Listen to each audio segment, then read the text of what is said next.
Assalamualaikum warahmatullahi wabarakatuh. Halo teman-teman, kembali lagi dengan saya Intan Oktaviani Putri dari kelas 12.1 nomor absen 16. Pada kesempatan kali ini saya akan menyampaikan materi mengenai permasalahan sosial. Pertama adalah konsep dari permasalahan sosial. Jadi, apa itu permasalahan sosial? Permasalahan sosial merupakan suatu kondisi sosial yang pada masyarakat berbahaya dan membutuhkan perbaikan. Permasalahan sosial sendiri terjadi karena adanya pelanggaran nilai dan norma yang ada di dalam masyarakat. Apa itu nilai? Jadi, nilai ini merupakan harapan atau kepercayaan yang dianggap penting oleh masyarakat. Dan norma adalah aturan yang telah disepakati bersama di dalam masyarakat. Selanjutnya adalah dinamika kelompok sosial yang terdiri dari 3. Yang pertama yaitu ada eksklusivisme. Ini merupakan kecenderungan untuk memisahkan diri dari masyarakat. Lalu yang kedua adalah partikularisme. Ini merupakan kecenderungan untuk mementingkan kepentingan diri sendiri dibandingkan kepentingan umum. Lalu yang ketiga adalah eksklusi sosial. Ini merupakan sikap mengeluarkan, menyampingkan, atau menyingkirkan orang lain. Dari ketiga dinamika kelompok sosial tersebut, itu dapat terjadi akibat adanya dorongan dari prasangka. Prasangka sendiri ini merupakan dugaan yang kurang baik dan belum tentu kebenarannya. Selanjutnya adalah permasalahan yang terjadi akibat adanya dinamika kelompok sosial. Yang pertama adalah ketidakadilan merupakan suatu kondisi yang tidak memihak pada kebenaran dan cenderung berat sebelah. Lalu yang kedua adalah intoleransi. Ini merupakan suatu sikap yang tidak mementingkan perasaan atau kepentingan orang lain. Lalu yang ketiga adalah korupsi. Ini merupakan suatu perilaku penyalahgunaan atau penyelewengan yang merugikan dan bertujuan untuk memperkaya diri, keluarga, dan kelompoknya. Lalu yang keempat adalah kolusi. Kolusi merupakan persekongkolan antar pihak yang dapat merugikan masyarakat dan negara. Lalu yang kelima adalah nepotisme. Ini merupakan perilaku menganak-emaskan keluarga, saudara, dan teman dekat di atas kepentingan umum. Terdapat 5 kriteria dari masalah sosial. Yang pertama adalah gejala, yang kedua adalah sumber, yang ketiga adalah pihak yang menetapkan, yang keempat adalah sifat, dan yang kelima adalah perhatian masyarakat.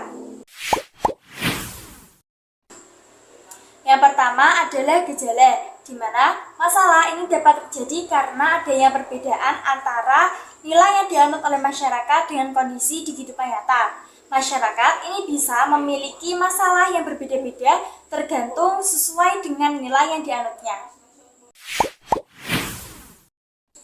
Lalu yang kedua adalah sumber, di mana sumber dari masalah sosial ini bisa berasal dari kondisi maupun proses sosial di masyarakat. Selain itu, masalah sosial ini juga bisa diakibatkan karena bencana alam. Contohnya adalah banjir, di mana korban banjir ini bisa mengalami kemiskinan karena harta bendanya telah hanyut dibawa oleh banjir. Lalu yang ketiga adalah pihak yang menetapkan, di mana masalah sosial ini ditetapkan oleh common sense di masyarakat terhadap gejala sosial yang ada. Jadi apabila terjadi satu hal yang tidak sesuai antara fenomena dihadapkan dengan kondisi kenyataannya, maka dapat menimbulkan gejala sosial akibat dari common sense dari masyarakat yang menetapkan hal tersebut sebagai gejala sosial. Lalu yang keempat adalah sifat, di mana permasalahan sosial dibagi menjadi 2 sifat.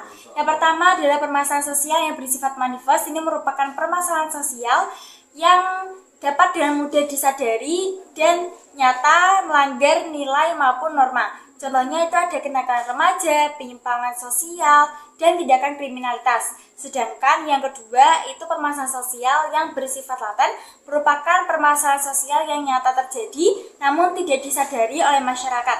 Contohnya adalah pemanasan global yang terjadi akibat penggunaan energi yang tidak tepat guna. Selanjutnya adalah perhatian masyarakat, di mana tidak semua perhatian masyarakat itu menjadi masalah sosial dan sebaliknya, di mana tidak semua masalah sosial itu menjadi perhatian masyarakat. Contohnya adalah ketika terjadi kecelakaan, di mana hal tersebut itu memang menjadi perhatian masyarakat, tetapi kesalahan tersebut itu bukan menjadi masalah sosial. Selanjutnya adalah penelitian berbasis memecahkan masalah sosial.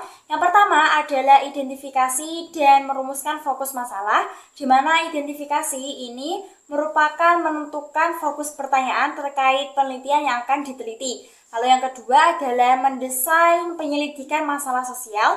Yang ketiga adalah mengumpulkan dan menganalisis data, di mana menganalisis data ini merupakan menguraikan data yang diperoleh dari penyelidikan secara sistematis guna memperoleh solusi dari masalah sosial yang ada atau persoalan yang ada.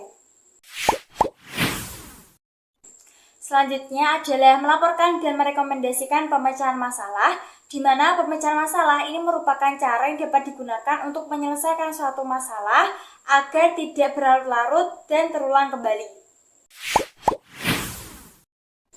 Sekian materi yang bisa saya sampaikan. Terima kasih dan mohon maaf apabila ada kesalahan kata. Wassalamualaikum warahmatullahi wabarakatuh.